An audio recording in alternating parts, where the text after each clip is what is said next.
In November 2007, my wife and I were living in Kentucky, and we were headed to the grocery store on what was, to us, just another random evening. But when we got there, the parking lot was overly full of cars. When we got inside, for just a random evening in Kentucky in November, the inside of the grocery store was overly busy. And we were really confused about why. And then we saw someone that we knew in the grocery store, cart overflowing with canned goods. And so we asked, what in the world is going on? And they replied, the votes are in. Barack Obama will be our new president. And all of these people here are preparing for the end times. Did anybody else see this happening? I know Martha Park wrote about a similar thing in her book. I would like to laugh at the absurdity of this, especially some 19 years later. But the absurd end times speculations that have come out of Christianity have been a part of our story really from the beginning, and to be fair, it's been in overdrive, particularly among white people, the last 150 years. In fact, when I first became a Christian, back when I was in high school, I converted out of end times fear. The church I became a Christian in pointed to everything white Christians feared: rising crime rates, feminism, changing family structure and abortion, and treated these things not as historical or political realities to engage with thoughtfulness, but rather all of these were indicators that God's created order was collapsing and the end times were upon us. Now, you can imagine, especially the fear of that leading up to when I was in high school in 1996, 1997. The closer you got to Y2K, the more that kind of fear dominated. I remember, can I just tell you how dumb I was? I remember waiting for the ball to drop for the year 2000. And I thought the rapture was going to happen at the moment the ball dropped. Somehow it didn't occur to me that the ball had already dropped an hour earlier in New York City, or many hours earlier in Europe, in Asia. I thought that the rapture was going to happen at midnight Central Standard Time Zone.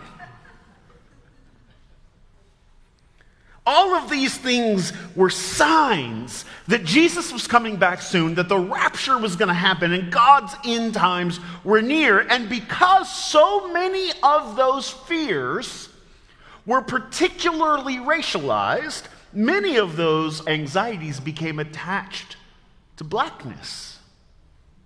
So you can imagine, or some of you can remember, the anxiety when a black man was elected as president. Some sociologists still argue that we are dealing with the white lash of that election even to this day.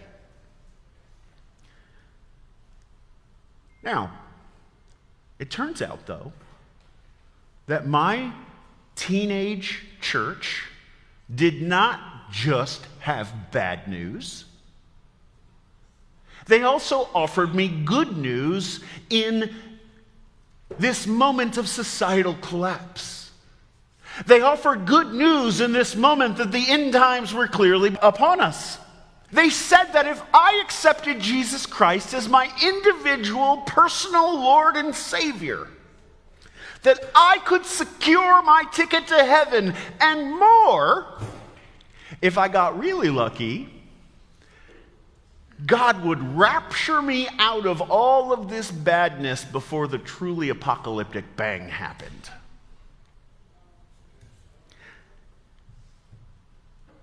And as funny and as absurd as that sounds to me now, I have a little bit of empathy for that kid. Because the truth is, when you grew up in rural Missouri poverty, generational abuse, and family dysfunction, when somebody offers you a way to escape, it sounds comforting.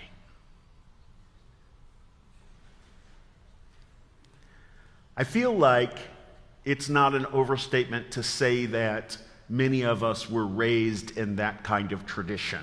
If you were not raised in that kind of tradition, I hope you appreciate how deep a blessing it was to not hear that kind of fear-based stuff every single week that formed your understanding of who God is. Many of us were taught that Christianity's primary teaching to us is that we can escape these things. We were taught how to survive the world, not how to love it and to choose to just act justly within it. Just endure, just survive. The goal of this end times belief, what scholars call eschatology, became what I now call non-ethical escapism. I hope that's not too much of a mouthful. You could piece together what I'm saying. In the goal of this end times belief was that you get to escape, and in the meantime, you have no real ethical responsibilities for your life in this world. Why, after all, should you care for a world that is doomed anyway? Why waste a cup of cold water on a house that's already aflame? Do you see how the logic works?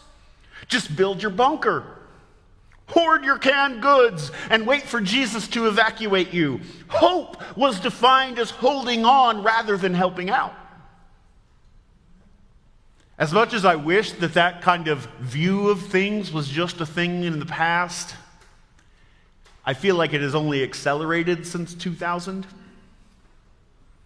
It now has substantial power in American politics. I think way more power than it had 26 years ago. Just last week, I saw a video of a senator from Minnesota, Mary Franson. I was writing this sermon when I saw this video. A senator from Minnesota, Mary Franson, was being asked about climate change. And she said that she had no fear of climate change because climate change is not mentioned in the Bible.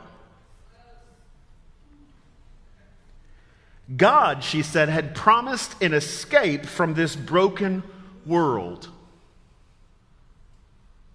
This is non-ethical escapism.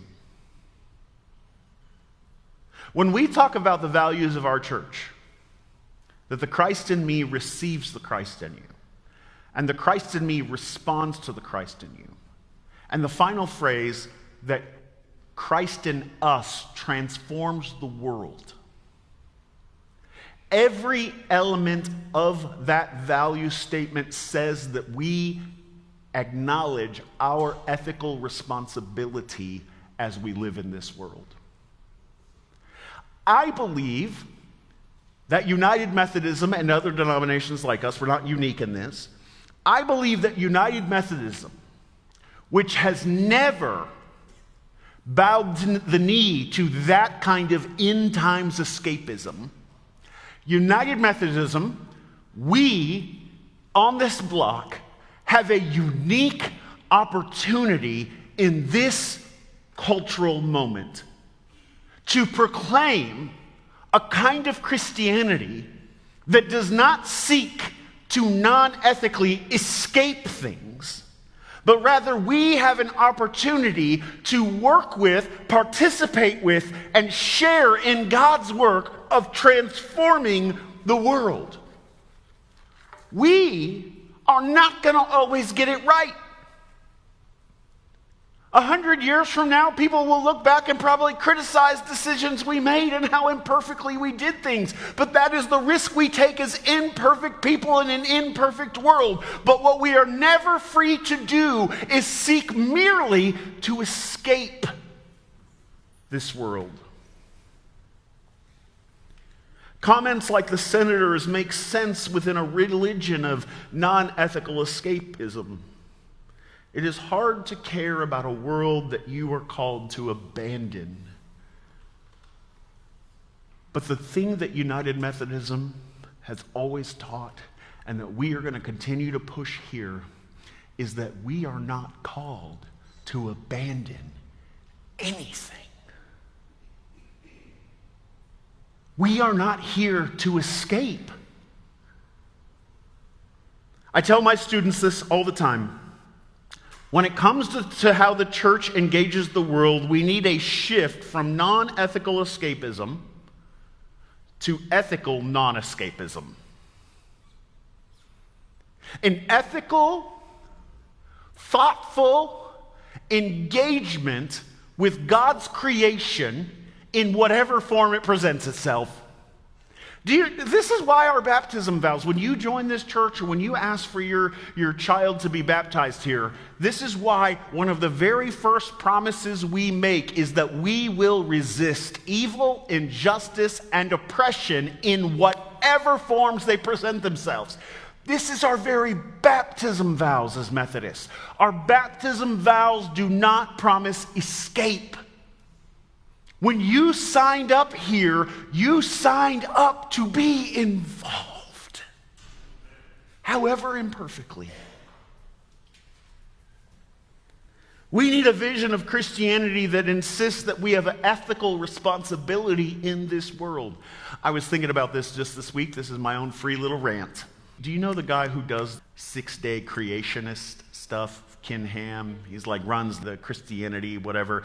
He's spent millions of dollars on multiple museums promoting 6-day creationism and that the earth is only 6,000 years old. Millions, billions potentially of dollars, right?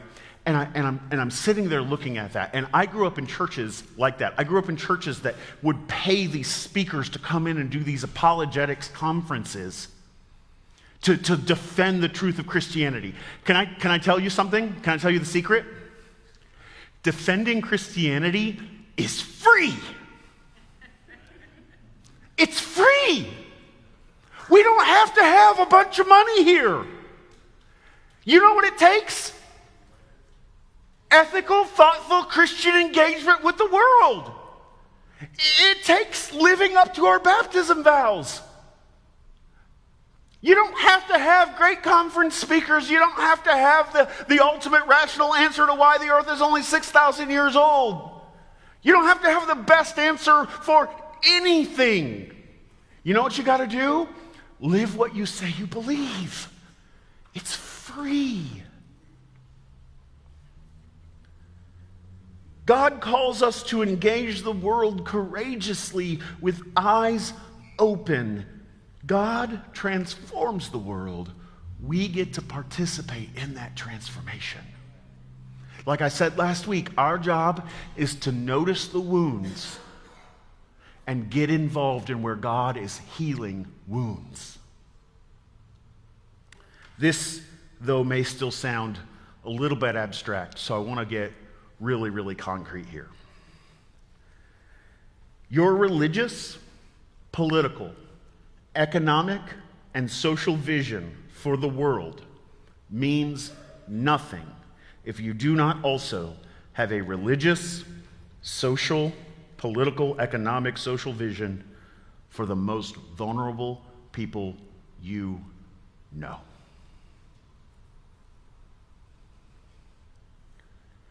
For the block that you live on, for the block that your church sits on. Christianity's vision of transformation is never abstract. I tell this is the language I use with my seminary students when I teach pastoral theology.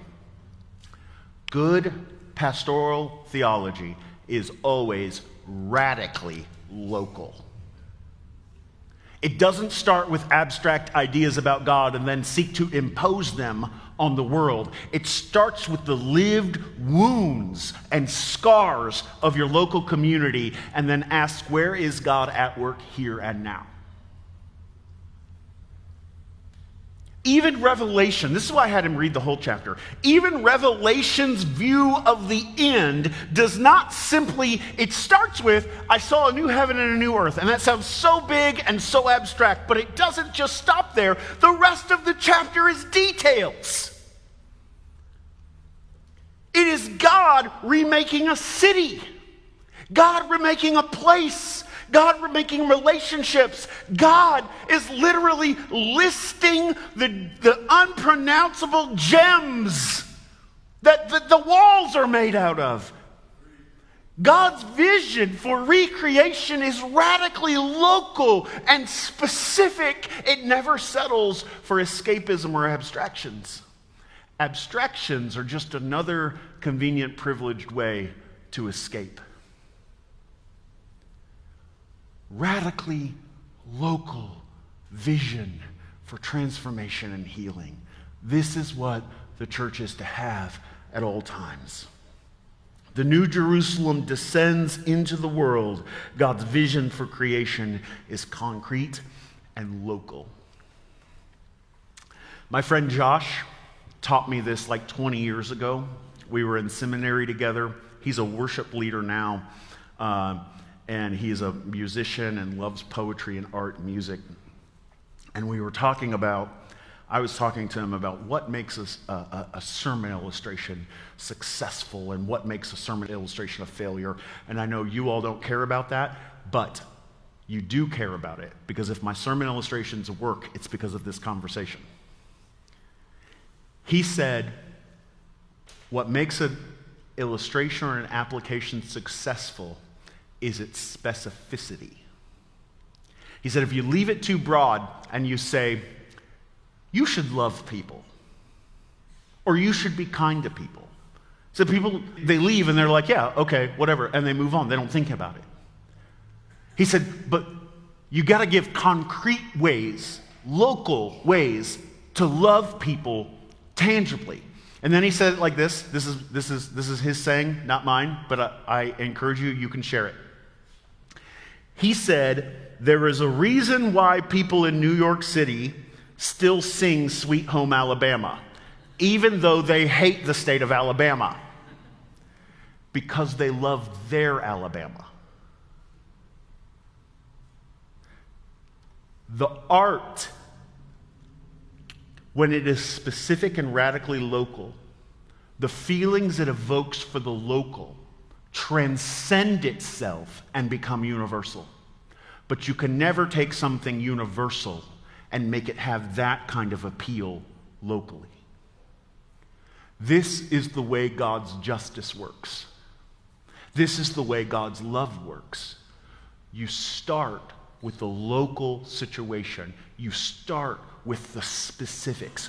What is needed here and now in this moment? Our friend Laramie, she doesn't know I was going to talk about this because I didn't know I was going to talk about this. This is not in my notes. Our friend Laramie works for Just City. Oh yeah, that's great. Laramie is a court watcher. Still a court watcher? When I can, I'm in the jail. Okay, she's in the jail now.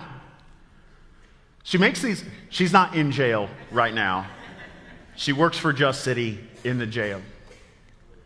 She was actually the first one to make me aware of the number of people who have died in 201. Right across the street from us, the number of people who have died inexplicably over the last 2 years there would shock you. I think the newspapers have covered it now, but Laramie was the first one to make me aware of it. Or she does these videos where she will talk about, can I invite people to follow you on Instagram? Okay, you can follow Laramie on Instagram. She does these videos where she is trying to provide bail for people who have been arrested. And she talks about how much the bail costs, usually $1,000 or more, $2,000, $3,000. They were in jail for stealing $20 worth of diapers. That is what a radical vision for local justice and love looks like.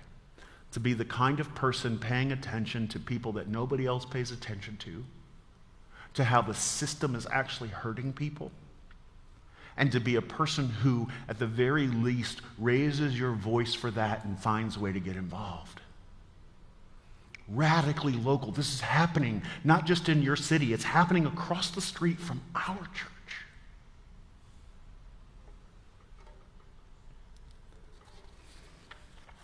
That is a vision for justice that can transcend itself.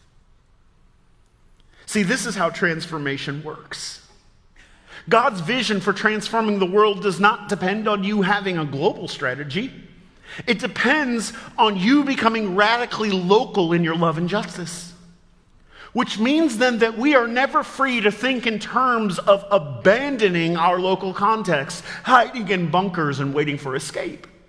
We must remain engaged in the radically local even when it hurts us.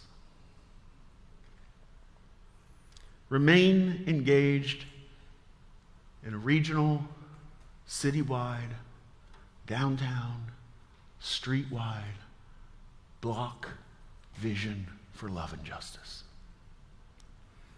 I think that this provides a particularly helpful corrective to American Christianity. See, I think that transforming the world begins with these big, massive acts.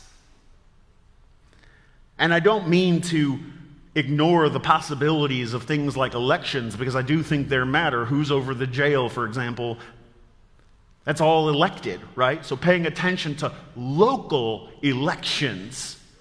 We get billions spent on presidential elections, but many of those strategies could not be implemented if they were unjust, if we did not have local electors who just rolled over. Local elections matter. We are not waiting for a bunker to escape, and we are not just thinking in terms of global transformation. That's God's job. Our job is to think, what are we called to do and participate in this immediate local setting?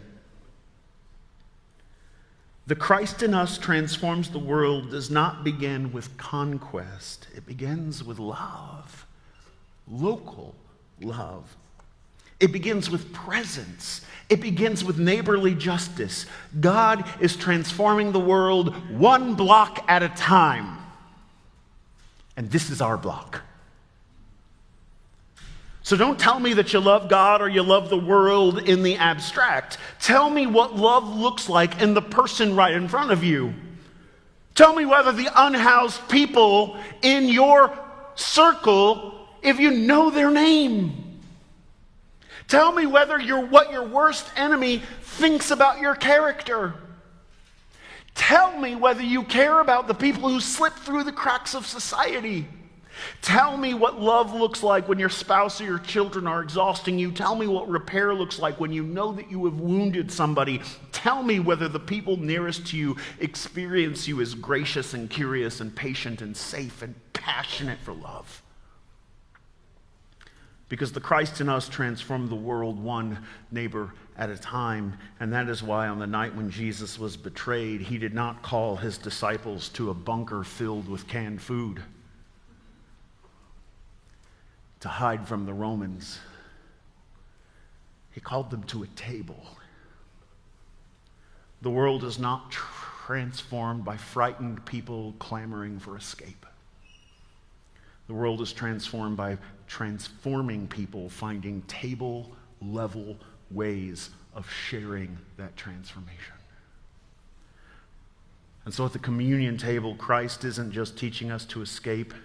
He is teaching us how to love at a radically local table level, to join his suffering for the world, God transforms the world through bread and justice. I think that should say bread and juice, but we're going to go with bread and justice. That works too. God transforms the world in broken bodies. God transformed the world in betrayal and friendship. God transforms the world in context where nobody understands us and gets us. But that is what ethical non-escapism means. The Christ in us transforms the world.